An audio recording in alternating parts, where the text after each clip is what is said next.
Dios les guarde a todos. Le damos gracias a Dios por su bendita palabra. Hoy vamos a mirar la primera parte de una transición que ocurre en el capítulo 9, y es que en ese capítulo se habla del lamento y luego pasa a la transición. Entonces vamos a leer Nehemías capítulo 9, que la transición es hacia la adoración. Y estamos en grande angustia. Gloria a Dios. Amén. Entonces hoy vamos a estudiar Nehemías capítulo 9. Vamos a ver la primera parte hoy, si Dios lo permite, si el tiempo nos ayuda, porque el tiempo no nos pertenece, es de Dios. Y en esta primera parte vamos a ver la transición del lamento hacia la adoración.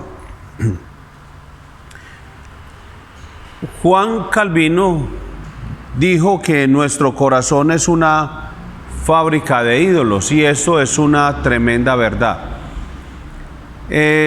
Podríamos decir esta mañana que este lugar está lleno de idólatras, y sin ánimo a hacerle daño a nadie, de la manera más pastoral posible lo digo, es basado en lo que dicen las Escrituras, y eso lo vamos a mirar, ¿cierto? Cómo nosotros, sin necesidad de apuntar a los que adoran yesos o de madera o cualquier otro tipo de objetos, en mi casa yo conozco una persona que es un idólatra, y esa persona que está en mi casa y que es un idólatra soy yo. Me doy cuenta por la palabra de Dios.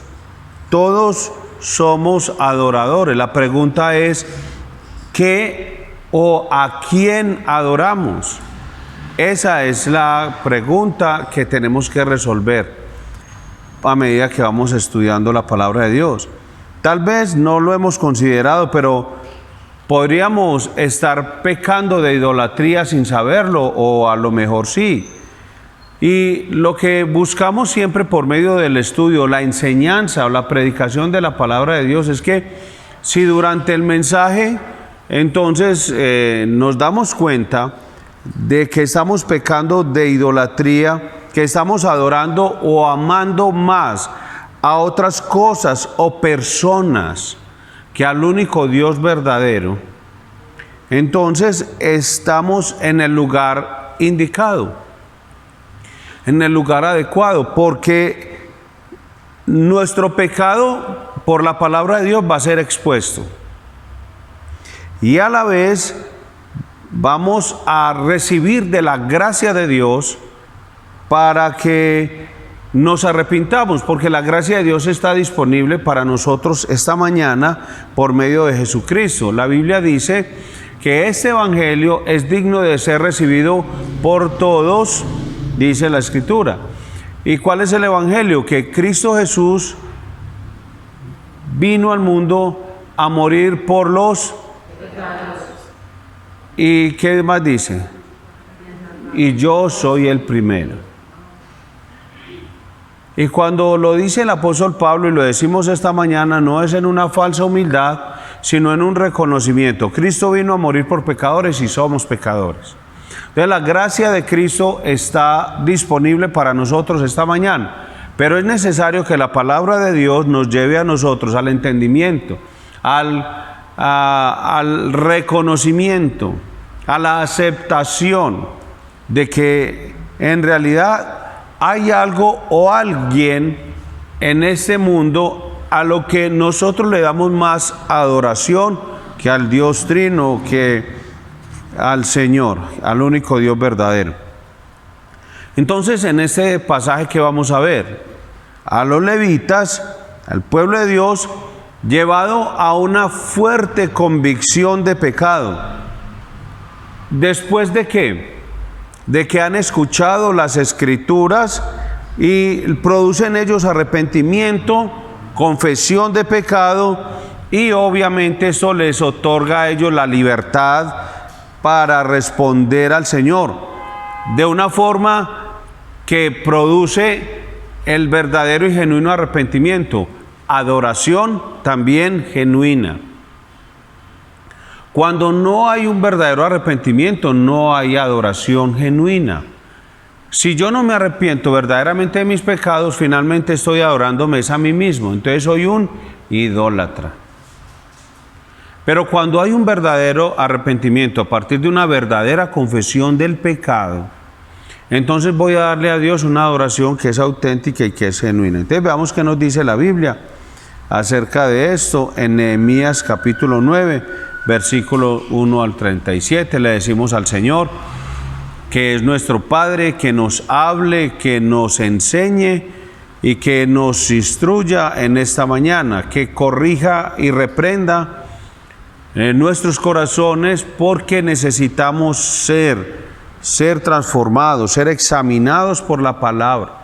Y Dios amado, necesitamos que tu palabra nos examine y nos transforme, nos lleve al arrepentimiento, a una confesión genuina de nuestros pecados, y de esa manera traeremos adoración genuina a tu nombre. Oramos en Cristo Jesús. Amén. Bien, en el capítulo 8, dentro del contexto literario, miramos que en el capítulo 8 que vimos, el pueblo de Dios fue instruido por medio de la proclamación de las Escrituras, la exposición de la palabra de Dios, y produjo en ellos arrepentimiento genuino por sus pecados. Luego del arrepentimiento que vino, gozo, y después celebración. Muy bien. Eso fue por la misericordia de Dios. Celebraron. En el capítulo 9, que es el que nos convoca en esta mañana, el pueblo comienza a instalarse en lo que ahora es su hogar. Y días después se reúnen nuevamente para leer las Escrituras y responder en confesión de pecados y adoración al único Dios verdadero.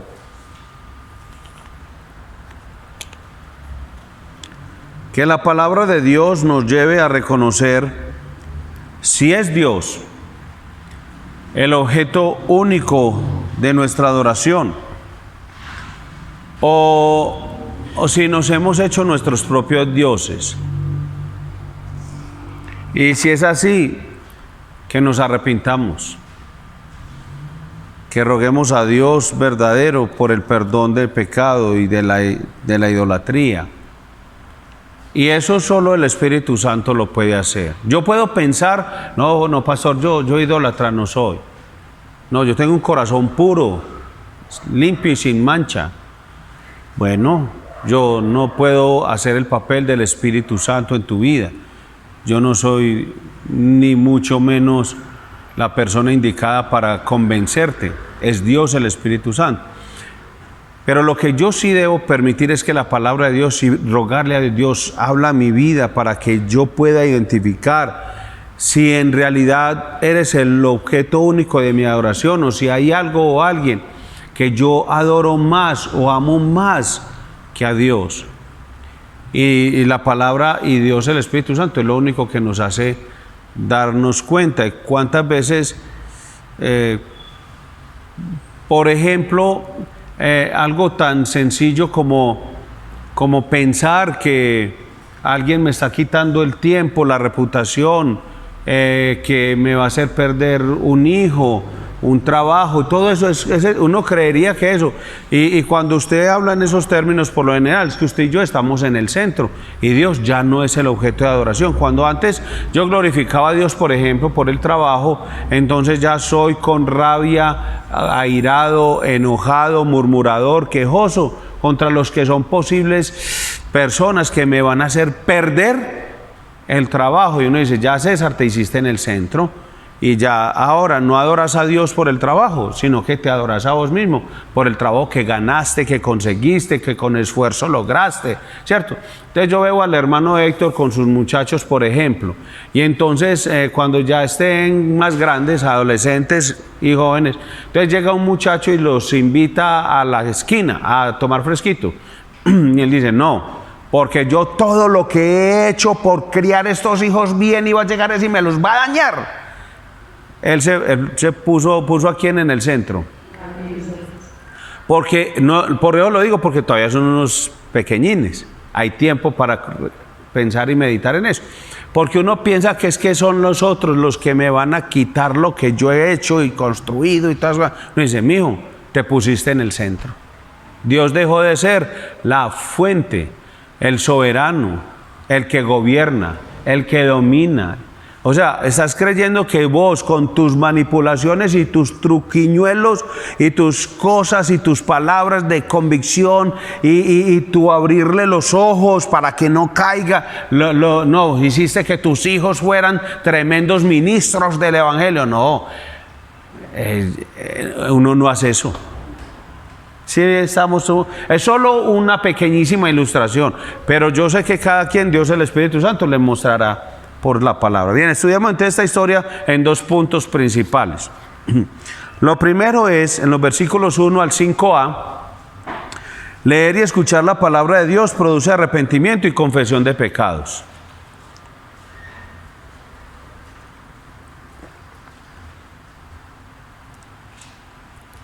Versículos 1 al 5a.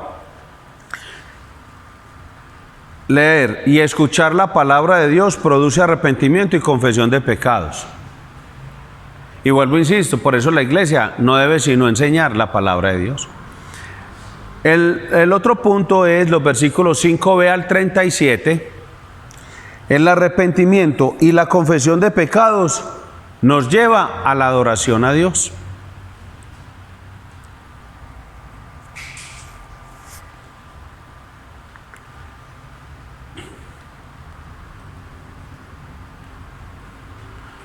¿Quién nos puede leer el primer punto? Leer y escuchar la palabra de Dios produce arrepentimiento y confesión de pecados. Eso, versículos 1 al 5a. 1 del 5a. Arrepentimiento y confesión de pecados. No, contusión no. Contrición, oiga. ¿Está en misa o qué? Oiga, pues. Ah, que el tapaboca no la deja oír. Y el segundo punto. El arrepentimiento. El arrepentimiento y confesión de pecados nos lleva a la adoración de Dios. Versículo 5 al 35. Bien, y ese segundo punto lo dividimos en 4 puntos. Escriban a lo machete y eso es pulen, ¿cierto? Dios es adorado como creador y salvador. Versículos 5b al 15. Dios es adorado. Entonces, Dios es adorado. No copie esa frase porque esa es la que se repite. Mire que el arrepentimiento y la confesión de pecados conduce a la adoración. Entonces lo primero es que Dios es adorado como creador y salvador. Entonces no vuelva a copiar para que no nos demoremos mucho. Dios es adorado como por su generosidad y paciencia. Versículos 16 al 25. 3, o C. Dios es adorado. ¿En qué? En medio de su disciplina y advertencia. Versículos 26 al 31. 4, o D. Dios es adorado por su justicia y fidelidad. Versículos 32 al 37.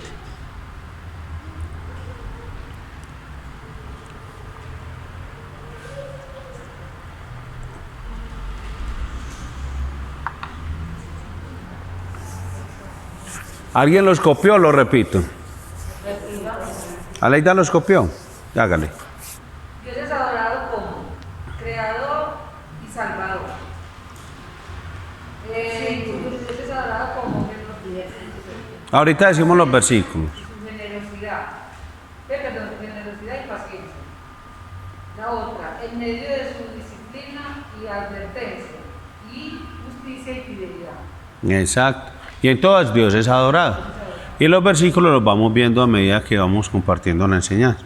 Entonces, la idea central de esta primera parte, con lo que debemos quedar al finalizar la enseñanza, lo que debemos entender, que nos proponemos entender al terminar esta enseñanza, que esperamos que todos captemos cuando termine la enseñanza, es que el pueblo de Israel adora al Señor después de la lectura de la ley, arrepintiéndose y confesando sus múltiples pecados. Vuelvo y repito la idea central o principal, con lo que usted queda, lo que debe entender al finalizar la enseñanza, es que el pueblo de Israel adora al Señor después de la lectura de la ley, arrepintiéndose y confesando sus múltiples pecados.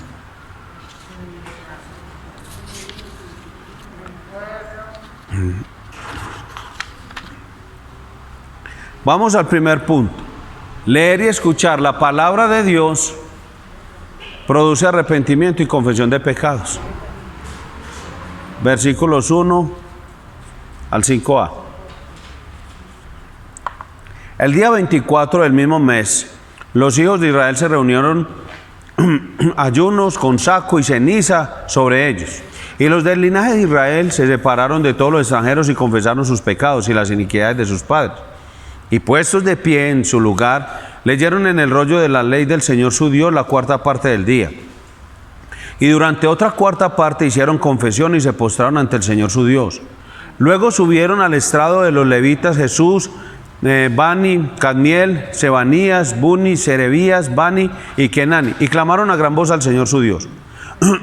Y los levitas Jesúa, Cadmiel, Bani, Hasabnías, Serebías, Odías, Sebanías y Petaías dijeron: levantad y bendecid al Señor vuestro Dios desde la eternidad hasta la eternidad. Recuerde que estamos leyendo en la Biblia textual. Bien, para este momento habían pasado 23 días desde el primer día del mes séptimo, cuando el pueblo de Israel y los levitas habían hecho asamblea y escucharon la ley de Dios una vez más. Recuerden que eso lo estudiamos la vez pasada, donde los israelitas se reunieron, escucharon la ley y fue desde la mañana hasta el mediodía, que fueron aproximadamente 5 horas oyendo la palabra de Dios. Fueron extremadamente afligidos sus corazones por la palabra que ellos escucharon y que aún siguen con lamento y arrepentimiento. Se sienten tan abrumados que aún desean expresarlo de la manera más humilde, como es el ayuno, el cilicio y la ceniza sobre sus cabezas. Es algo que es muy importante, que aparece en el texto y que recordemos. El Antiguo Testamento trae sobre nosotros lo que es una sombra y es y trae una significancia en el Nuevo, y todo eso lo vamos a ir desarrollando en la enseñanza, pero no lo pierda de vista. Ahora la pregunta que surge después de esta actitud de estos israelitas que vienen con lamento, con lloro, con cilicio y ceniza y ayuno, eso nos desafía a nosotros una pregunta en esta mañana, es: ¿cuándo fue la última vez que nos sentimos tan abrumados por pecar contra Dios que pasaron semanas y aún sentíamos dolor por el pecado? No me responda, obviamente, pero sí tenga presente la pregunta, y tal vez no lo hagan esta mañana, pero ahora en oración, en la tarde o en la noche, a solas con Dios, diga: Señor, yo hace tanto tiempo que cuando peco yo ya ni siento nada. Me arrepiento porque sé que tengo que arrepentirme y porque sé que el paso 2 después del 1 es tal cosa, pero no hay realmente arrepentimiento. No me siento abrumado por lo que estoy haciendo, por lo que dejo de hacer, por mis pensamientos, por las motivaciones de mi corazón, por mi egoísmo, mi orgullo, por mi soberbia, por mi altivez, en fin. ¿Hace cuánto te humillaste delante de Dios y sacrificaste tu cuerpo con ayuno y oración, suplicando a Dios por tu pecado. ¿Hace cuánto? Es una pregunta pues que nos surge, una pregunta de aplicación que surge a partir de la enseñanza. El ayuno era una expresión de duelo, de un alma devastada, de un alma afligida, de un corazón sumamente dolorido. En el capítulo 8, el pueblo es llamado a no llorar, sino a gozarse y a celebrar, pero en este capítulo el pueblo es llamado a lamentarse, a ayunar y a ayunar para Dios. No a llorar, lamentarse como la gente lo hace, ayune por una bicicleta, ore para que le aumenten el sueldo y haga ayuno. Y la gente lo hace, créame que cuando digo esto no me lo estoy inventando, la gente ayuna por ese tipo de cosas. Ayunemos, pastor, para que pintemos la iglesia. Y así le dicen a uno y no les da ni pena. El pueblo ayunaba, lloraba y lo hacía y se lamentaba para Dios, porque entendían y conocían al Dios al que habían ofendido. Pero ¿cómo iban a entender y conocer el Dios que habían ofendido? ¿Por medio de qué? Por medio de las escrituras, por medio de la palabra. Muy bien. Ahora, el cilicio era una tela áspera, generalmente hecha de pelo de cabra, de color negro, y este mismo material se utilizaba para fabricar sacos o costales, pues. Expresiones como vestirse de cilicio o de saco, como lo dicen otras versiones, era una forma cultural hebrea de expresar duelo, desastres personales, desastres familiares, desastres de la tribu, desastres de la nación. Entonces, la nación toda podía vestirse de cilicio, o todos los del pueblo, del tribu, o una persona por un desastre o por una tragedia que estaba viviendo. Eso era una expresión de dolor y sufrimiento. Y también se utilizaba como penitencia por los pecados cometidos, y se aplicaba para pedir misericordia o como una forma de rogar por perdón a Dios. Y entonces la gente se vestía con ropas ásperas. Eso lo hemos leído en varias veces en las escrituras, en varios momentos. Pero cuando se hablaba de echarse ceniza en la cabeza, era una expresión diferente. Era de un profundo e incomparable dolor en su corazón. Entonces era muy distinto, porque era una forma de mostrar luto o penitencia, pero era público. Entonces no todo mundo, pues muchos podían vestir de ropas ásperas, pero no todo el mundo se echaba ceniza en la cabeza. Y cuando la gente se echaba ceniza en la cabeza, entonces yo podía ver entonces al pastor Fabio andando con ceniza en la cabeza y vestido de ropas ásperas, y yo podría decir, va con un dolor profundo en su corazón, rogándole a Dios perdón, solicitando clemencia de Dios y compasión. O sea, él no era como hoy en día, no era algo que él ocultara, para todos era público. Él está pidiéndole perdón a Dios. Nosotros hemos llegado a un nivel tal de soberbia y altivez en nuestros días y aún de la iglesia moderna, que todos queremos tener una apariencia de piedad, de que somos tan ultrasantos y que somos tan perfectos, que ocultamos todo y somos ante los demás de una apariencia como tan elevada. Y muchas veces nuestras oraciones o la forma en que hablamos le deja a todos los demás el sinsabor, o por decir algo como la idea de que no estoy hablando con una persona que, mejor dicho, reverencia, qué pena hablar con este señor tan santo, con esa señora tan santa. Pero en la antigüedad era todo lo contrario. Era gente que se vestía de ropas ásperas, de silicio, y se echaban ceniza en la cabeza. Entonces, por lo general el silicio iba vestido, acompañado, de la ropa áspera. y era conectado inmediatamente con el significado de lo que eso implicaba. En algunas ocasiones y solo en algunas culturas todavía vemos personas usar vestido negro, utilizar velos negros en sus cabezas, pero sobre todo las mujeres, como una expresión de luto. Y eso se da como por el dolor de la pérdida de un ser querido. Y no se da ya siempre, o sea, solo en algunas ocasiones y más que todo en las mujeres. Y es muy triste y lamentable que hoy en día ya no veamos ni expresemos dolor ni tristeza al pecar contra un Dios que es infinitamente santo.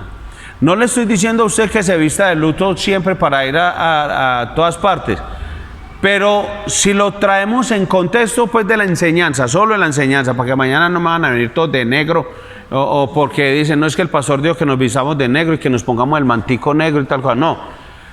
Lo que quiero hacer referencia en el aspecto físico, o sea, el vestido de ropas ásperas y la ceniza en la cabeza, era más que todo la actitud de ¿qué? ¿De dónde? Del corazón, la actitud del corazón. Entonces, lo que da tristeza hoy en día es que ya no vemos a nadie expresando dolor ni tristeza por el pecado contra el Dios infinito. Y de hecho, si a eso vamos en el entendimiento, pues toda la iglesia cristiana debería vestir de negro siempre.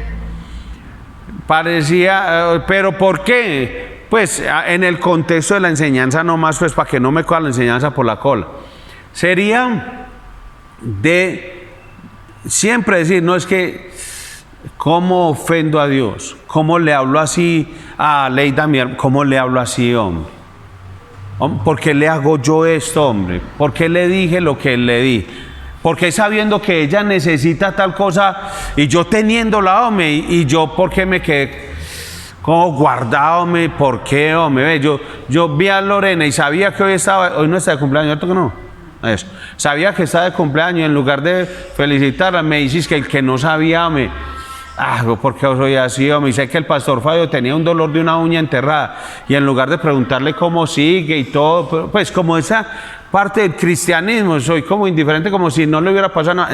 Yo digo, Señor, no, silicio y ceniza, porque es en realidad he pecado es contra un Dios santo. ¿Es que acaso estoy pecando contra una de sus criaturas? Aunque estoy pecando contra las criaturas, pero estoy pecando primeramente es contra Dios, como dice David cuando pecó contra esa muchacha, contra el esposo de la muchacha, contra el pueblo, contra todo el mundo. Pues él decía, no, realmente contra Dios he pecado, Salmo 51:4.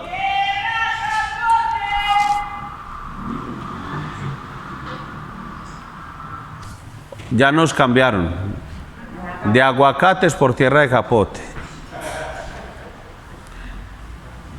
Las cosas han cambiado, hermanos, muy, muy rotundamente. Antes los hombres en esa época se vestían de tal manera que los demás se daban cuenta que estaba de duelo y que estaban en penitencia por causa del pecado. No era nada anormal, era la normalidad, lo natural. No, estoy en duelo porque estoy en pecado, es que he ofendido a Dios. Y no me importa que todo el mundo lo sepa, es que todos somos pecadores y yo estoy pecando y he pecado y aquí estoy, Señor. Entonces no era, ay, vean, silicio, ay, ropa áspera, tal cosa, que eso es lo que pasa hoy en día, ¿cierto?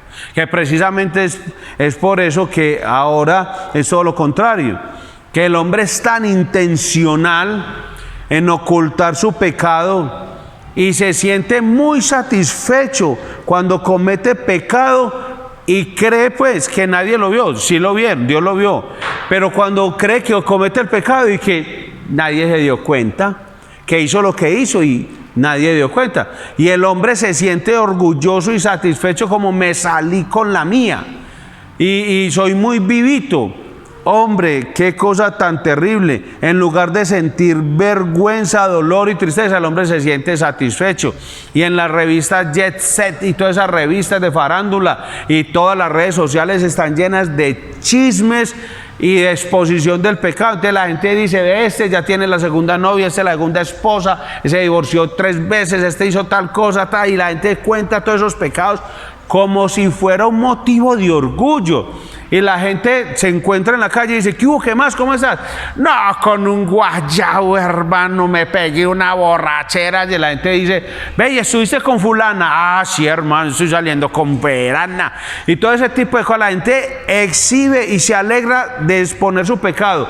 Y la iglesia, cuando se ora por el pecado y se pide perdón por el pecado desde el púlpito, guiando la iglesia al arrepentimiento, dice, pero esta iglesia es muy pecadora. A toda hora pues arrepentimiento. Y es que ustedes tienen que hacer ayuno cada 8 días. Entonces, como decía la vicerrectora de un colegio, que no voy a decir cuál es, pero donde estudia la hija mía, que decía que es que nosotros necesitamos hacer ayuno cada 8 días. Yo que no sabía que hacíamos también los jueves. Cada 8 días, porque no, esa iglesia debe tener un problema muy grande. Ayuno cada 8 días. Y yo, el mismo problema que tiene usted, señora vicerrectora, el pecado. Y la necesidad de la compasión, la misericordia, la bondad, la gracia de Dios.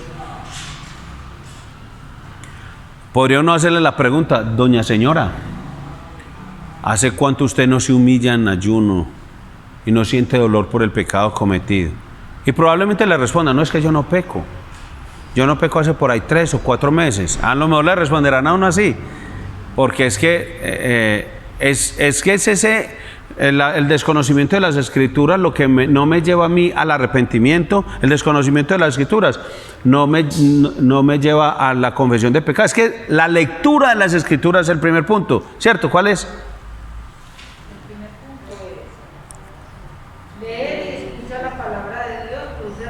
Produce arrepentimiento y confesión de pecado. Entonces yo digo, ¿qué Biblia leen?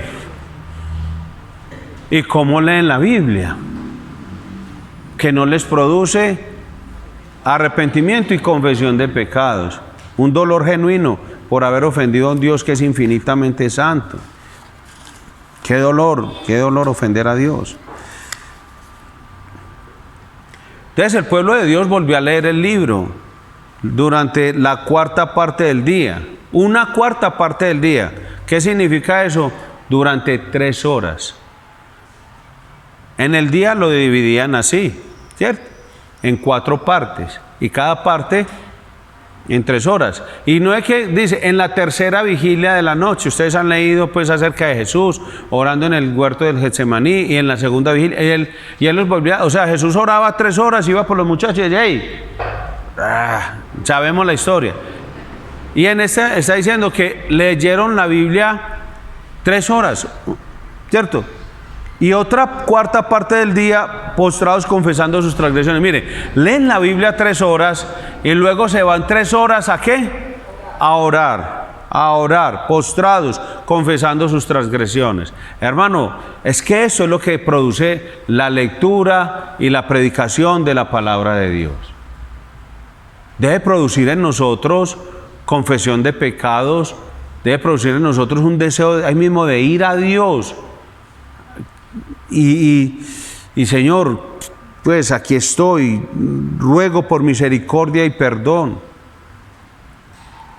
La adoración al Dios verdadero se produce después de un genuino arrepentimiento y una confesión de pecados.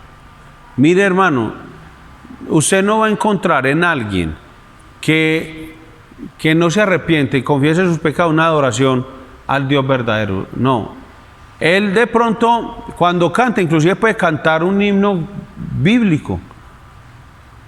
Pero como no hay arrepentimiento y confesión de pecados, ¿es la que le canta? A su propia justicia. Como soy de bueno, que merezco cantar este himno. Y levanto mis manos y hago así como las del colegio también. Porque así son. Todas son igualitas. Uno mira así para el coro. Y no es que son diferentes, pero es que esa es la moda. Pelo largo y hacer así con el pelito. Yo soy muy chismoso, Dios me perdone. Pero me molesta tanto ver eso, porque es que nos volvimos eso, más bien actores o actrices que adoradores. El cristiano, en lugar de estar como, ay, este es el show, aquí me luzco, como, uy, Señor, yo qué he hecho, qué dije, por qué pienso así, Señor, por qué, y arrepentimiento, confesión del pecado. Señor, estoy de acuerdo con lo que usted dice de mí, yo me justifico, yo le echo la culpa a todos los demás, Señor, yo a toda hora estoy pensando que soy demasiado justo y que los demás son muy malos y que el problema son las circunstancias y no es mi corazón. Aquí estoy de acuerdo con usted. Eso es algo muy diferente. Y usted, cuando adora a Dios, usted está creyendo verdaderamente lo que está diciendo y dice, sí, Señor, ese es usted y así soy yo. Eso es cantar con el entendimiento. Cantar con el entendimiento no es saber interpretar lo que significan los fonemas y la gramática y el sustantivo y el adjetivo y el sujeto, el predicado. No es saber descifrar una frase.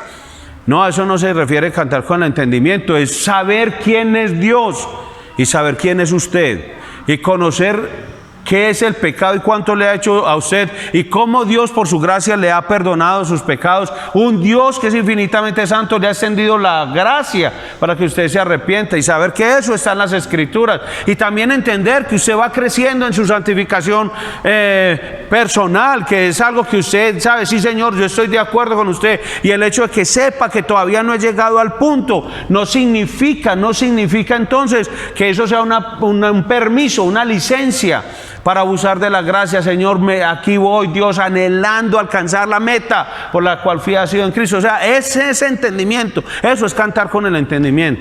No es solamente decir, sí, lo que dice ahí es que Dios es soberano. Sí, soberano. No, eso no se refiere. No es solamente ese entendimiento intelectual, es el conocimiento de Dios.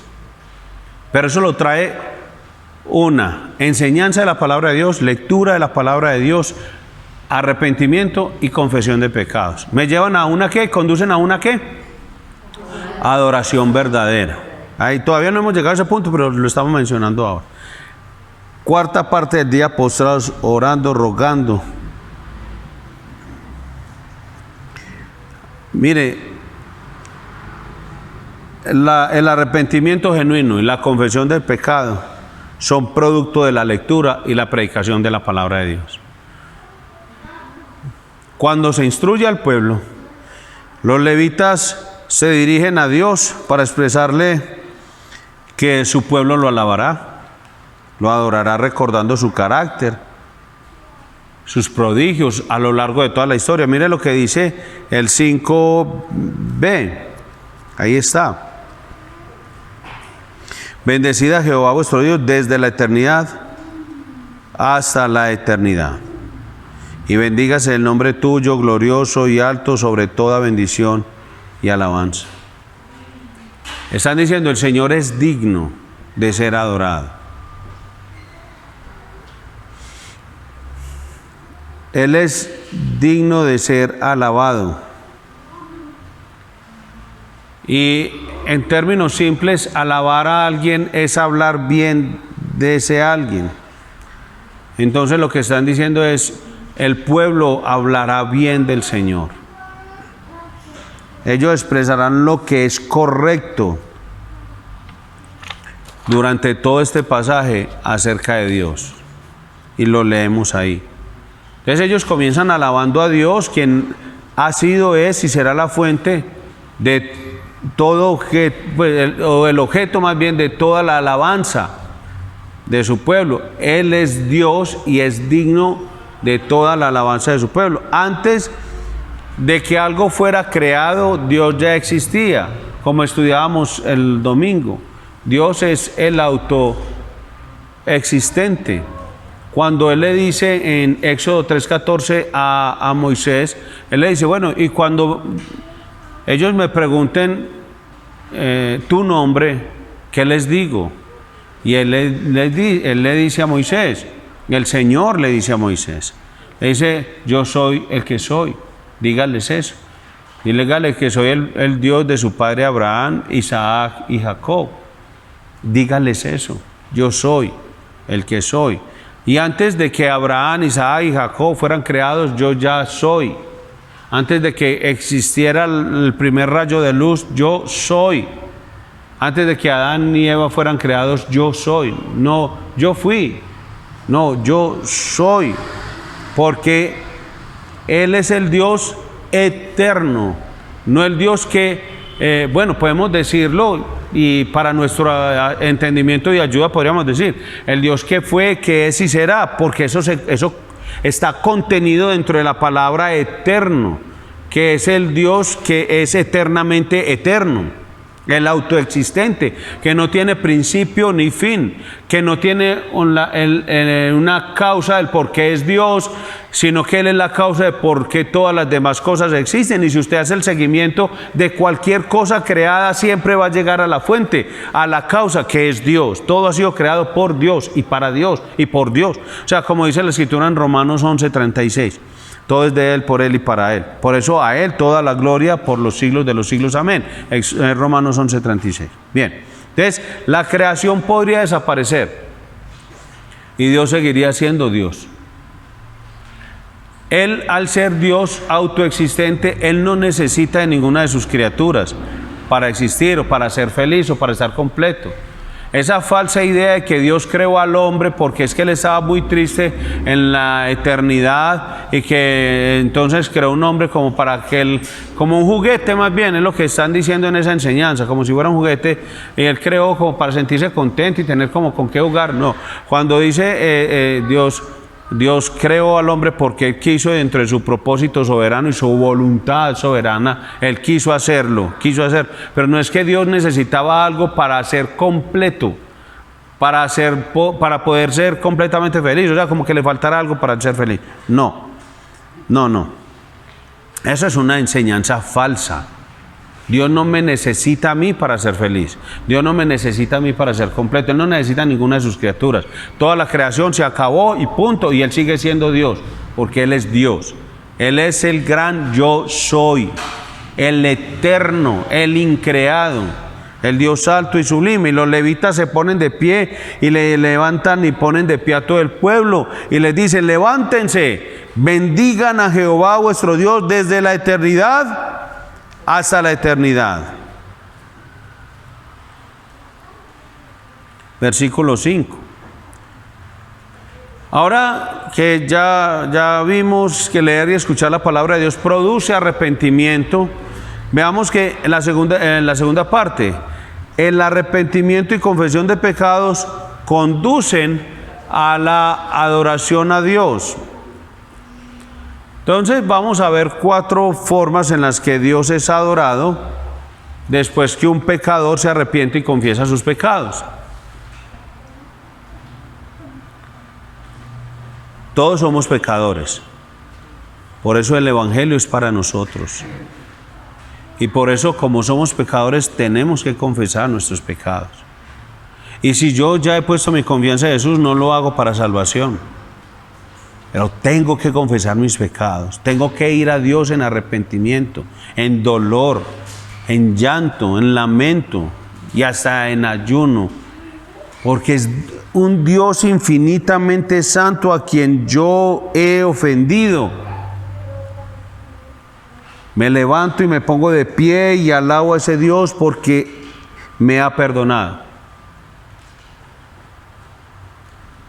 Ahora, Dios es adorado como creador y salvador, para los que no hayan copiado los versículos. Los versículos 5b al 15. Dios es adorado por su generosidad y paciencia. Versículos 16 al 25. Aleida, ¿me regala otro poquito de agua caliente, mi favor? Dios es adorado en medio de su disciplina y advertencia.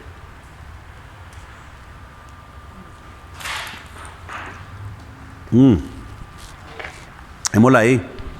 Ya. Dios es adorado por su justicia y fidelidad. Entonces, disciplina y paciencia, versículos 26 al 31. Por su justicia y fidelidad, versículos 32 al 37. Entonces, como dijimos, vamos a ver si Dios lo permite. Son las 11:11, pide un deseo.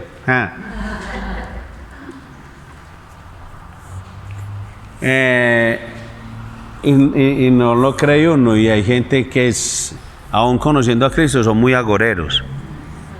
Si viene el de camisa roja, entonces hoy habrá bendición. Si le veo que si hoy viene con el pelito aquí cogido de tal cosa, significa que va a ser tal otra. Uy, no, terrible. Bien, cierro ese, ni paréntesis, olvide eso, más bien. Dijimos que por cuestión de tiempo íbamos a mirar solamente los 2 puntos, si alcanza el tiempo, esperemos que sí. Entonces Dios es adorado como creador y salvador, los versículos 5b al 15. Listo, no los voy a leer, aunque leo siempre la Biblia textual, usted lo puede leer en su casa, en Google o lo que sea después, pero ahora no lo vamos a leer precisamente por cuestión de tiempo. Bien, entonces los levitas inician la exaltación del Señor, recordando en su alabanza que solo Él es Dios. Eso es supremamente importante. No hay nadie ni nada que se le asemeje. Hay una frase que hemos estado repitiendo de manera insistente los domingos, y es que el pueblo de Dios será tan grande como el Dios que conoce. ¿A qué me refiero? Es que la vida de éxito, de fracaso en el cristianismo está directamente relacionado, directamente proporcional al conocimiento que tenga el cristiano de Dios. Por eso es tan importante que la iglesia conozca a Dios. A veces nosotros decimos, no, pues ¿qué pasó? Nosotros conocemos a Dios. Uno conoce a Dios, nosotros hemos nacido de nuevo, nosotros somos de Dios. Ay, sí, pastor, usted yo creo que está equivocado. Usted nos está diciendo cosas que nosotros... No, yo no me refiero a que usted sepa intelectualmente lo que es Dios. Es el conocimiento de Dios lo que determina la vida que usted tiene, las resoluciones que usted toma, lo que usted decide hacer cada uno de sus días, vivir para la gloria de Dios, desde el entendimiento de quién es Dios, en sus atributos, en sus perfecciones, en su carácter, qué es lo que para Dios es prioritario, su voluntad para mí. Entonces, entender y conocer ese Dios es lo que hace diferente a la relación de uno y otro. Entonces, estos levitas le dicen al pueblo que se levante, porque les dice, no es que ustedes van a alabar a Dios porque Él es Dios y no hay nada que se asemeje a Él.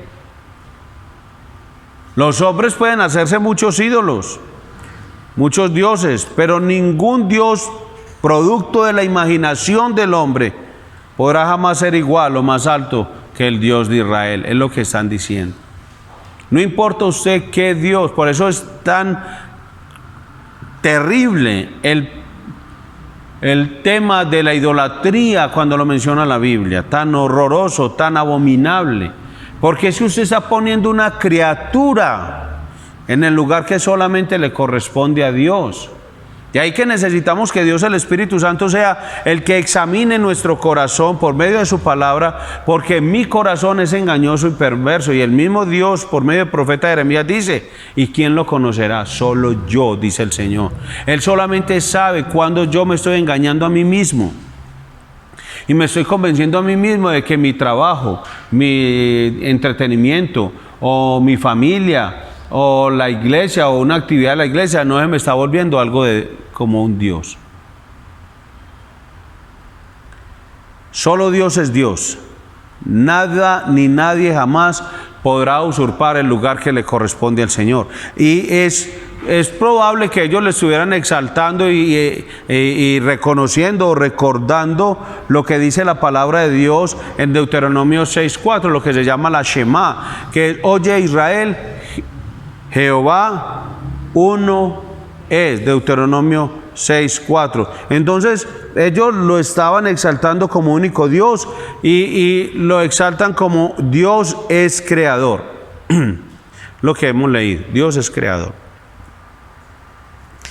Después de esas palabras, los levitas exaltan al Señor como creador, como el dador de vida de todas las cosas. Estaban guiando al pueblo a través de un recuerdo cronológico de quién es Dios y lo que había hecho por ellos.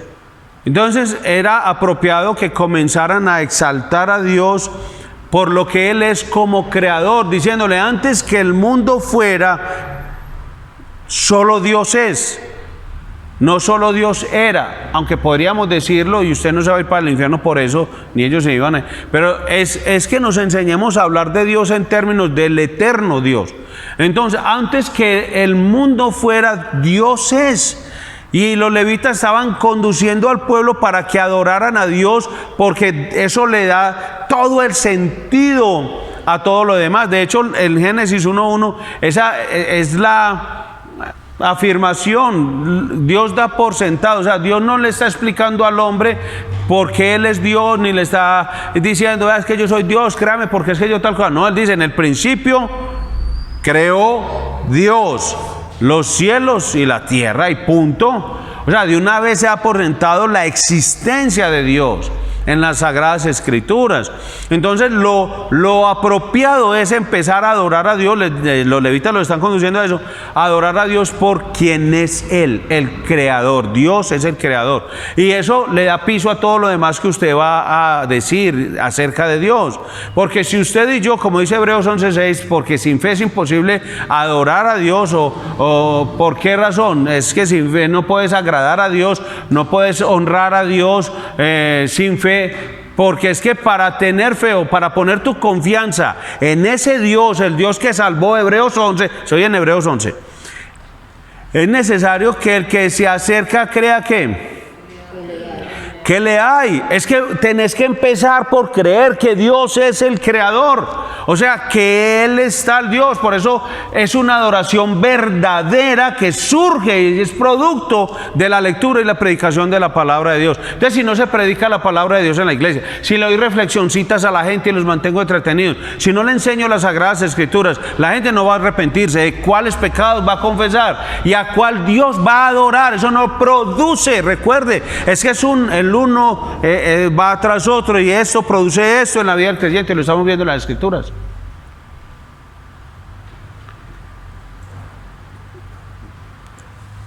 Toda la creación, montañas, ríos, mares, constelaciones, galaxias, ángeles, todas las células, todo lo que usted quiera decir, no sería nada si no fuera por la intervención de Dios. Es decir, si hay teólogos que son muy liberales, dicen que esto también tiene que ver con la evolución, Dios se ayudó de la evolución, Dios se ayudó del Big Bang, cosas terribles.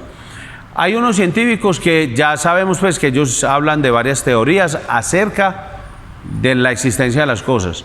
Lo que nosotros creemos es que sin la palabra de vida de Dios, todo esto podría haber sido producto de una explosión, listo, digamos, en un paréntesis chiquitico. No estoy diciendo que sea así, pero si hubiera sido producto de una explosión y demás, entonces todo lo que existiría de forma inerte, sin vida. Porque es que es Dios el que ha dado vida por la palabra de su poder, Hebreos capítulo 1, versículos 1 y 2, por la palabra de su poder a todo lo que existe, a todo lo creado. Dios es quien da vida y sustenta la creación, Salmo 104. Aún la partícula más pequeña que exista en el universo, invisible a nuestros ojos, tiene el sello del Creador. Usted puede tomar con su dedo y apoyarlo en el piso y quedar untado de polvo. Y cada una de esas cositas, la más minúscula y pequeña, y que aunque usted no la pueda detectar, usted ve toda la manchita blanquita del polvo del piso. Pero eso está lleno de partículas. Cada una de esas partículas tiene el sello de Dios en sí misma. Porque no existiría si no hubiera sido creada. Dios creó todo. Y todas las cosas subsisten. Las sostiene Dios por la palabra de su poder. Por eso, como Él es el creador, ninguna partícula, ni molécula, nada en el universo creado puede tener gobierno o salirse del gobierno de Dios. No hay nada. Entonces, nosotros como hombres tratamos de controlar las cosas. Ahí nos estamos haciendo Dios. Cuando tratamos de tener el dominio y el gobierno y el control de las cosas, nos hacemos dioses y pecamos de idolatría, porque estamos dejando de reconocer que Dios es Dios y que es el único que tiene gobierno, dominio, control absoluto sobre todas las cosas.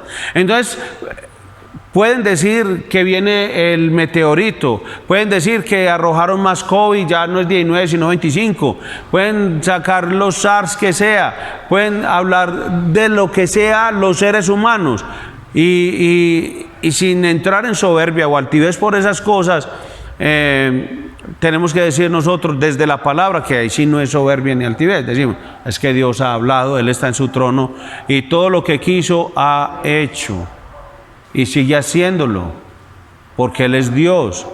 No hay ni una sola partícula o molécula en el universo que se pueda salir del gobierno de Dios, que Él no controle, y no importa qué digan los seres humanos. Entonces recordemos que nuestra vida no es nuestra vida. Mi vida no es mi vida. Dios es quien me dio la vida.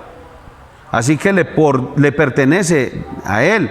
La vida que yo tengo, para que la valoremos y la usemos para alabar a Dios, exaltar su nombre. Y es para que pongamos muy en alto el nombre del Señor ante los incrédulos. Para eso Dios le ha dado la vida a usted.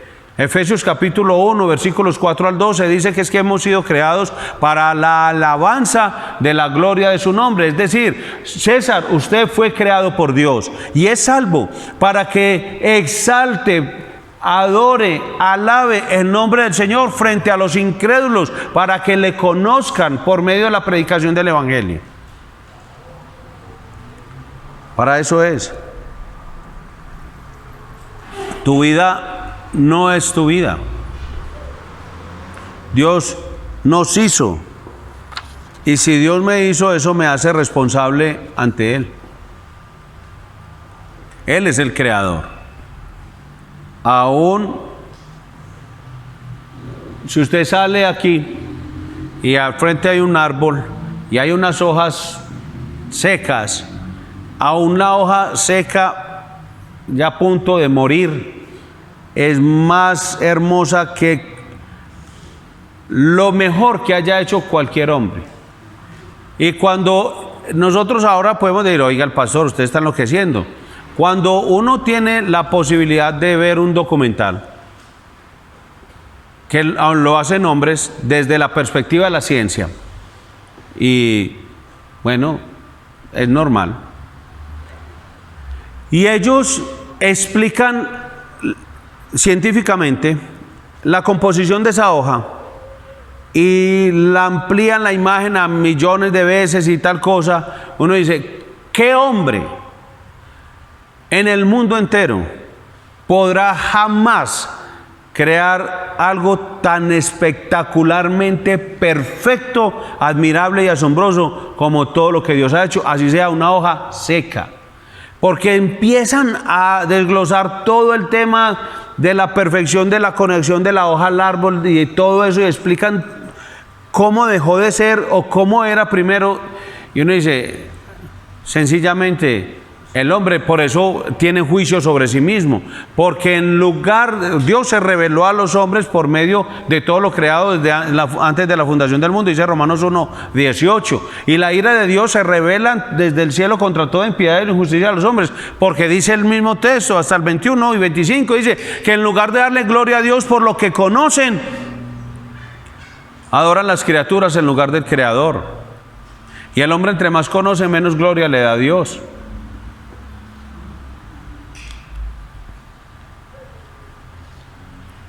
Esa es la maravilla de Dios. Y eso es impresionante. Uno corta la colita de una lagartija y si usted puede hacerle seguimiento a la lagartija, ella vuelve y le sale otra de la cola. ¿Y eso lo hizo quién? Dios. Eso no es una cosa que la evolución de la supervivencia del más fuerte y tal cosa. No, eso es Dios. Dios. Todo fue creado para su gloria y su adoración. Y lo vemos claramente en la creación, en la constante adoración sin interrupción de parte de los ángeles, como dice la Escritura. Entonces Dios es creador, pero Dios también es salvador. Entonces los levitas ahora le recuerdan la elección de Dios por Abraham. Ahí está en el texto que acabamos de mencionar, del 5 hasta el 15. Y eso es muy importante, es Dios eligiendo a Abraham y no Abraham eligiendo a Dios. Eso es algo que es muy importante para que nosotros lo entendamos. Alguien podría pensar que la fidelidad y la justicia de Abraham lo hizo apto para ser elegido por Dios. Entonces, que eso es lo que nos enseñaron y tal vez lo que muchos de nosotros creímos cuando vinimos a Cristo, es que Dios me vio como yo era, y entonces como Dios me vio como yo era, dijo, César, como es de buena gente, hombre, lo voy a volver cristiano, voy a hacerlo mi discípulo, porque es que míralo como es de buena gente, hombre. Eso es un error del entendimiento de la doctrina del hombre o de la doctrina del pecado y aún la doctrina de la elección. No. Abraham fue justo y fiel.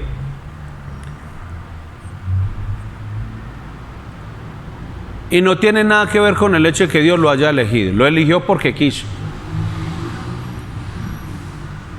Punto. Antes, de antemano, Dios lo había elegido y nada tenía que ver con una inclinación a favor de Abraham porque era de tal manera. Porque eso significaría pues que entonces, por ejemplo, el apóstol Pablo no podría haberse convertido porque era un hombre muy injusto, un hombre que encarcelaba al pueblo de Dios, al pueblo de Cristo, y hacía muchas cosas en contra del Señor. Entonces no, Dios nos deja claro que eso no tiene nada que ver. Abraham fue justo. La historia nos dice que obedecía con determinación todos los mandamientos de Dios, pero es algo que es muy curioso, no sus descendientes. Es decir, no eran fieles a la palabra de Dios. Mire que Dios dijo, a Abraham le voy a dar una tierra, y Dios cumple lo que había prometido para que moraran allí él y sus descendientes, pero conocemos la historia. Ellos se rebelaban, eran infieles, desobedecían y eran descendientes de Abraham, y aún hoy en día seguimos viendo el cumplimiento de esa historia. Bien, ¿qué es lo que debemos entender? Que Dios también es salvador, es porque Él es la fuente de toda justicia, no las personas. O sea, yo no puedo producir justicia por mí mismo. No puedo. Es porque si soy justo o si soy fiel, eso procede del Dios creador. Del Dios creador. Y del Dios salvador. Cumplir las promesas de Dios es parte de ese carácter suyo, es parte de su bondad. O sea, Él por esencia no puede dejar de cumplir sus promesas. Si existe alguien que nunca nos fallará, es Dios, porque Él siempre cumple todas sus promesas. Entonces ahora los levitas, en el texto que leemos, hacen memoria del Éxodo, como Dios con mano poderosa los salvó de la tiranía de Faraón y de sus siervos. Ellos están recordando todo lo que Dios había hecho por ellos, y el pueblo clamó y el Señor atendió a ese clamor, obró en favor de ellos dentro y fuera de Egipto, con milagros, con señales, con prodigios poderosos. Por ejemplo, cuando el Señor abrió el Mar Rojo, cuando los ocultó mientras ellos corrían por cierto lado, ellos iban como en un cañón y los egipcios detrás, pero no los podían ver y estaban relativamente cerca, y ellos iban en carros tirados por caballos, en carrozas. O sea, era para que los alcanzaran y les dieran muerte o los esclavizaran nuevamente, pero era el obrar sobrenatural de Dios. Y luego llegan los egipcios, ven que cruzan el Mar Rojo y pasa lo que ya sabemos. O sea, Dios estuvo obrando antes, durante y después a favor del pueblo. Pero aún así vemos que el pueblo hizo lo que hizo, y la soberbia y la arrogancia son opuestos al carácter de Dios. Por eso son desagradables para Él.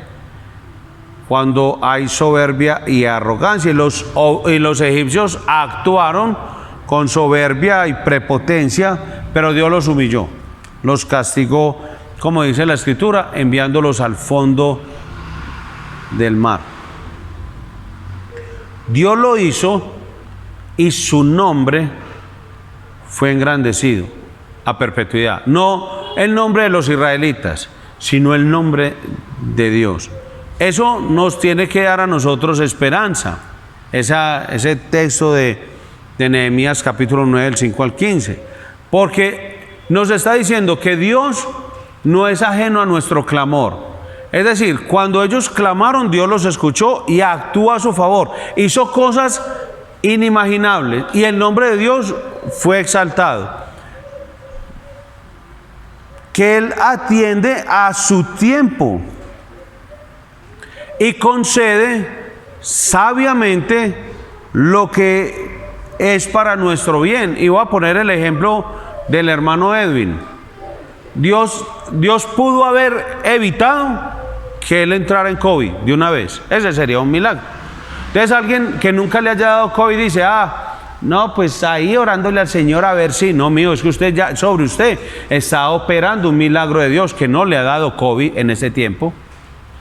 Pero también Dios obra en que el hermano, Dios lo deja que le dé COVID y lo pudo haber matado. Igual sería el obrar de Dios. Porque tomar una persona que está en esta temporalidad, en esta tierra, de este lado del cielo, y llevarlo al cielo es otro milagro sobrenatural de Dios. Que eso lo creemos nosotros por la palabra de Dios. El incrédulo no. Entonces, bueno, lo introduce allá. Está más de 20 días, casi un mes. Y Dios obra de manera sobrenatural en la vida de él. Los médicos decían una cosa y al otro día pasaba algo totalmente distinto. Los médicos decían una cosa y volvía a pasar otra cosa distinta. Y era así. Y aún hasta hoy. Ellos siguen sorprendiéndose y siguen diciendo cosas, pero Dios sigue haciendo su obra. O sea, ¿qué nos dice eso? Que es que Dios oye nuestro clamor. Dios oye nuestras peticiones. Eso nos debe dar esperanza. Y actúa sabiamente a nuestro favor. Porque Él puede actuar de muchas maneras. Y todas siempre son perfectas o buenas. Dios nunca ha cometido ningún error. Ni lo va a cometer jamás. Entonces lo que hace siempre es bueno. Somos nosotros los que equivocadamente pensamos que debería ser de otra manera. Y ahí es donde, como enseñamos el jueves en la escuela de matrimonios, que muchas personas creen que su matrimonio los haría feliz si tan solo tuvieran. Si Dios hubiera hecho tal cosa. Es que donde mi esposo cambiara tal cosa, ahí sí yo sería muy feliz. Donde mi esposa cambiara tal cosa, ahí sí yo sería feliz. Esos son pensamientos donde yo creo que le puedo dar la idea a Dios, yo voy a dejar esto por aquí suelto, voy a decir una oración a ver si de pronto, no, ese tipo de clamor, créame que eso no lo va a escuchar Dios. Es cuando nosotros venimos así esperando que sea Él, en su favor soberano, actúe sobre nosotros. Ahora, Dios no es indiferente a nuestro clamor, Él atiende a su tiempo.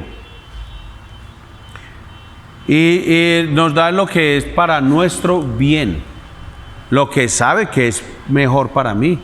Si lo mejor para mí fuera otra cosa, esa otra cosa tendría, o esa otra cosa viviría, si eso fuera lo mejor para mí.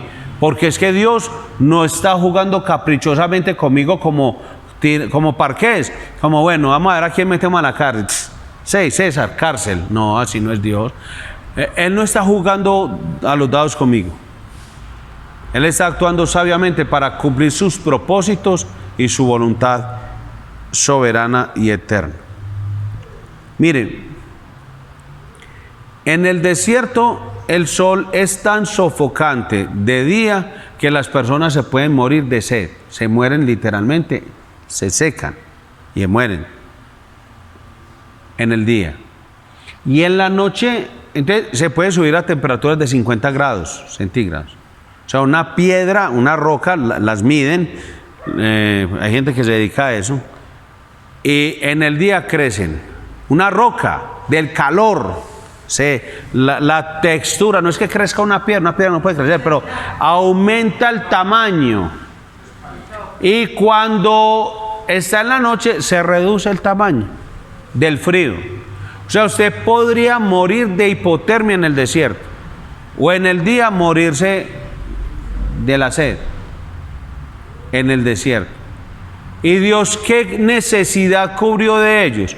Dios les pudo haber creado un río lleno de palmeras y de árboles por todo el trayecto hasta el lugar, y ya Dios, solo con mover una ceja les pudo haber hecho eso, pero no hizo Dios eso.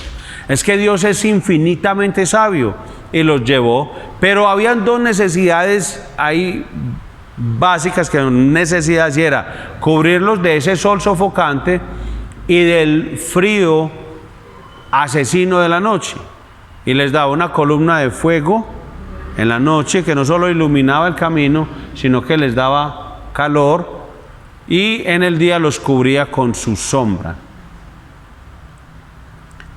Dios viene obrando en favor de los israelitas, los llevaba por ese desierto, los cubría y los refrescaba y les iluminaba. Eso era lo que hacía Dios en ellos todo el tiempo, y lo hizo sabiamente. Entonces, como decimos, Dios pudo haber hecho muchas otras cosas, y es más, es que ni siquiera tuvo que haberles hecho el río con palmeras ni con árboles ni nada. Cogerlos, y apenas Moisés dijera, bueno, salimos, y Moisés decir, uy, ¿dónde estamos? Ah, en Canaán. Ay, sí, ve esto como está bonito, y está todo construido ya con vías, luces, hasta líneas para celular tenemos. Ve qué pasó aquí. Ah, sí, y ya Dios sacó a los fereceos, jebuseos, todos los sacó. Ay, sí, ay, ve, no hizo eso. Igual usted y yo nos convertimos a Cristo y podríamos de una vez estar en el cielo. Teletransportación, se convirtió, creyó en Cristo y de una para el cielo. Pero ¿por qué no nos vamos para el cielo? ¿Por qué estamos aquí? Para mostrar las virtudes de aquel que nos llamó del reino de las tinieblas al reino de su amado Hijo, para mostrar su luz admirable entre los hombres. Nosotros estamos aquí con una misión, estamos en misión todo el tiempo, para darle gloria a Dios con nuestras vidas y hablarle a los demás, a los incrédulos, acerca de lo que Dios es creador y que Dios es salvador. Es para eso que estamos nosotros aquí. Dios nos pudo haber llevado de una vez al cielo y no lo hace. ¿Y a quién nos va a dejar? ¿Quién sabe?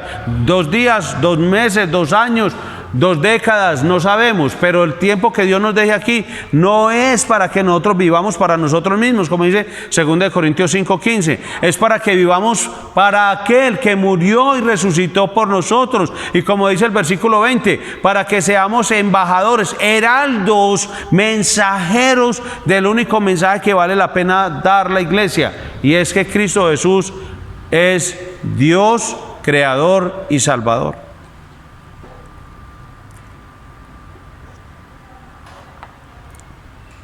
Dios los reunió a los israelitas cuando salieron para darles sus leyes, y tuvieron el inmenso privilegio de que Dios mismo descendiera para dárselas.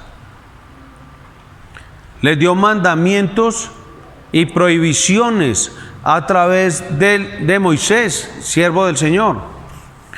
Preceptos y mandamientos que, como dice la Escritura, son justos y son buenos,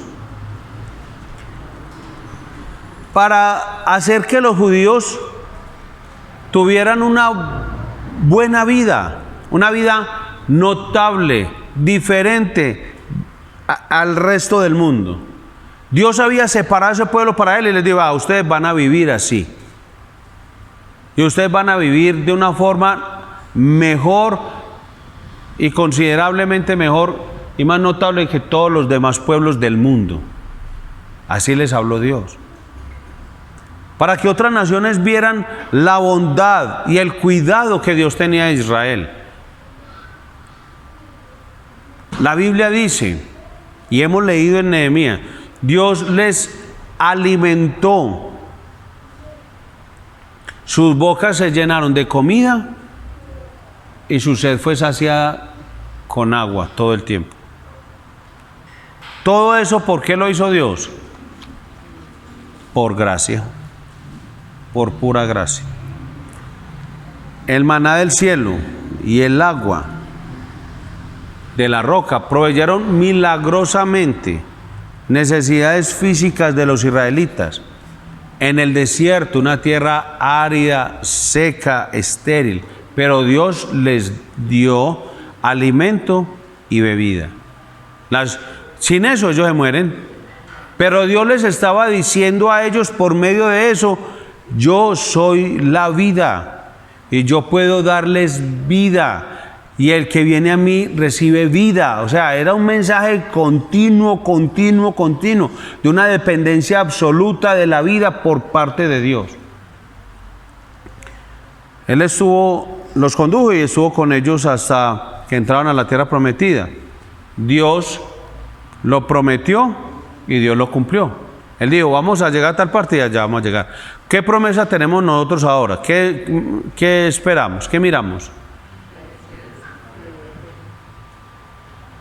No escuché bien porque el trapito no me deja oír. Hable, grite y le oigo. La vida eterna. La salvación. Bien. ¿Cómo? Que Él volverá. Eso es lo que estamos esperando, que Él volverá. Porque la vida eterna, la salvación ya la tenemos y esperamos estar con Él. Pero esperamos que vuelva. O sea, por eso hemos dicho algunas veces, hombre, el cristiano no es mirando tanto la señal, porque por YouTube y todo eso comparten mucho, que por allá cayó la nevada, que por allá cayó yo no sé qué, que por allí pasó, que los langostas, que el fuego, que tal cosa, y la gente está toda hora diciéndole que hay señales. Nosotros esperamos la única. ¿Cuál es? Cristo vuelve por su iglesia.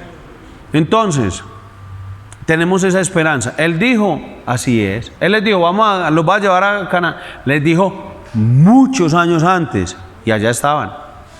Dios les prometió y Dios lo cumplió. Dios es adorado por su generosidad y paciencia. Punto 2. Versículos 16 al 25. No lo leemos por cuestión de tiempo, pues. Y es paradójico aquí. Mientras más obraba Dios en favor de ese pueblo, más se rebelaban. Y los levitas comparan al pueblo de Dios con los mismos egipcios. Ahí está en el texto, usted lo va a leer, usted lo va a repasar, por favor, usted lo va a repasar. Si es tan amable. Sí, para que no nos perdamos del tema en esta mañana. ¿Por qué los compara? ¿Qué le está diciendo? Hay una palabra que aparece ahí. Ellos eran soberbios y por eso compara a los israelitas, los levitas lo comparan con los egipcios porque dice eran soberbios, actuaron de la misma manera. No había diferencia alguna entre un israelita y un egipcio en el tema que estamos hablando. Eran soberbios. Y esa es una lamentable condición de las personas que son beneficiadas con el favor de Dios y su respuesta es indiferencia y frialdad. Eso refleja un corazón ¿cómo? ¿Qué acaba de decir? Soberbio. Miren, le dije a unas personas, les dije, y voy a usar esto para amonestar. El hermano se enfermó. ¿De cuál hermano hablo? Chep. cadena de ayuno, cadenas de vigilia, cadenas de oración, a la madrugada, al atardecer, al anochecer, a la media mañana, al algo, a la merienda, la del día a día, la de la noche a noche, cada número 2, cada número 3, cada número 5. Hubo todas las cadenas. Y alguien me pregunta, pastor, ¿vamos a seguir orando? Ahí me quito la correa, hombre. Eso es lo que pasó precisamente que estamos estudiando. Yo le dije a esas personas, ¿qué tal si tienen otro tiempo de acción de gracias? Vamos a seguir orando, pero ya en acción de gracias. Dios obró a nuestro favor. Démosle gracias. O sea, ya, listo, ya recibimos, ahora sí, volvemos a la normalidad y ya no hay nada más que hacer. ¿Ya para qué vamos a orar? Si ya nos dieron lo que queríamos. Teníamos hambre y nos dieron maná, ya para qué vamos a pedir. Teníamos sed, nos dieron agua y ya para qué vamos a pedir. Eso es. Entonces es una condición lamentable cuando los que reciben el beneficio, el favor de Dios, después de que lo reciben, hay indiferencia o frialdad hacia Dios. Y mientras más recibían estos hombres, más se rebelaban. Estamos hablando de los israelitas. Endurecieron su cerviz, cerraron sus oídos a la palabra de Dios. Y a la luz de tan abundante generosidad por parte de Dios, los israelitas demuestran una aberrante deslealtad. Ellos adoraban más su pecado. Tengo que volver a usar la ilustración de la botellita. ¿Cuándo usaron la ilustración de la botellita? Lucas, ¿qué? 23. ¿Sobre qué? Negarse. Entonces, Dios les daba y ellos estaban muy aferrados a ¿qué? Adoraban más su pecado. Por eso dijimos, si usted entiende y reconoce que cuando se mira al espejo dice, ahí hay un idólatra, no mire a los lados, no que lo mira en el espejo. Dice, sí, porque hay cosas de mi pecado que yo me aferro y que podríamos decir, adoro más que a Dios, porque puedo, Dios me ha dado a mí libertad en Cristo, pero aún así yo digo, ¿y por qué? Es que yo soy así, yo soy así. Es que yo soy un amargado, ¿y qué? De malas, que yo soy así. Si no les gusta como soy, entonces que no me hable. Esa actitud es de ¿qué? Eso es un fruto del Espíritu Santo. ¿Eso es qué? Soberbia, es una obra de la ¿qué? De la carne. Entonces yo estoy aferrado, yo digo, es que yo soy así. Y al que no le guste, de malas, y que no me salude, entonces de malas. Esa actitud es lo que los israelitas son, y porque usted sigue respirando, ¿cierto? Todos estamos respirando, ¿cierto? Ninguno aquí se ha desmayado del hambre, ninguno aquí ha caído no, estamos vivos y por la gracia de Dios seguimos viviendo y disfrutando de los beneficios del favor de Dios. Y nosotros deberíamos entrar en ponernos ropas ásperas y echarnos silicio y decir, Señor, yo porque hoy tan pecador, que digo, de malas todo el mundo y yo soy así y así seguiré, nunca cambiaré. En lugar de arrepentirme, sigo rebelándome contra Dios, sigo adorando mi pecado. En lugar de decir, no, ya me advirtieron del peligro de aferrarme a esto. Me arrepiento. Esas actitudes de ellos casi siempre nos indignan. Pero cuando nos miramos al espejo de la palabra y examinamos nuestro propio corazón, ahí se detiene todo. De haber estado en el desierto junto a los israelitas, piense, ¿cómo habríamos actuado?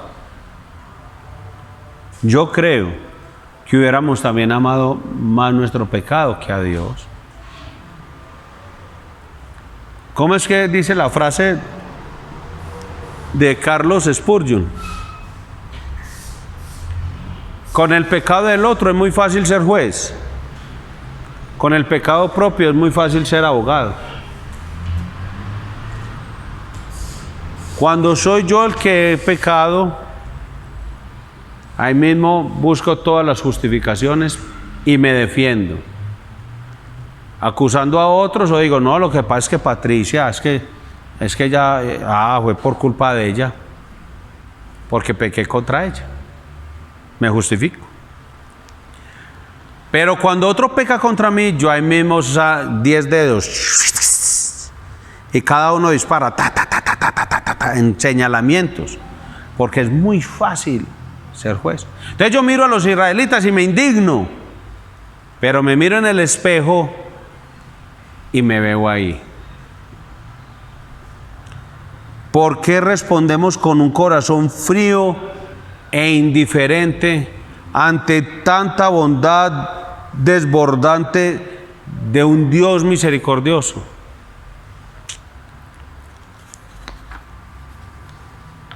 Vamos a dejar ahí por cuestión del tiempo.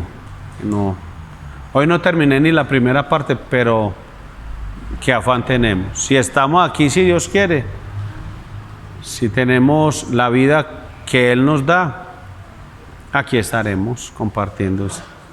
Pero quedémonos con esta pregunta entonces. ¿Por qué respondemos con un corazón frío e indiferente ante tanta bondad de nuestro Dios misericordioso? Indiferencia y frialdad es que no nos duele nuestro pecado y que lo adoramos más y preferimos permanecer aferrados y duros y decir, yo soy así. Si por eso hay gente que es tan atrevida que le dice a uno, no, y si por eso me va a condenar, entonces, me condeno. No, si por eso me va a condenar, entonces, que me condene. No dimensionan, hombre, vea. La gente es tan soberbia que con un segundo, digo yo, con un segundo en el infierno se les va a olvidar esa frasecita. Llegó al infierno y es el sufrimiento y el tormento de tal manera que va a decir, ay Dios, cómo te odio porque tenías razón.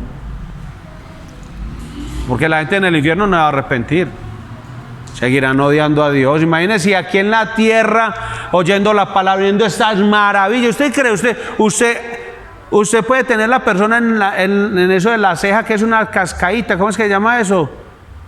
El tequendamita. Comiendo después un asadito ahí, está con toda su familia, una camioneta que lo trajo y lo va a volver a llevar, una camioneta último modelo, todos saludables, a nadie le cae mal la comida y todo delicioso, el día soleado, viendo esas cascadas y con todo eso le dice, ¿querés que te hable de Jesús? A mí no me hable de religión.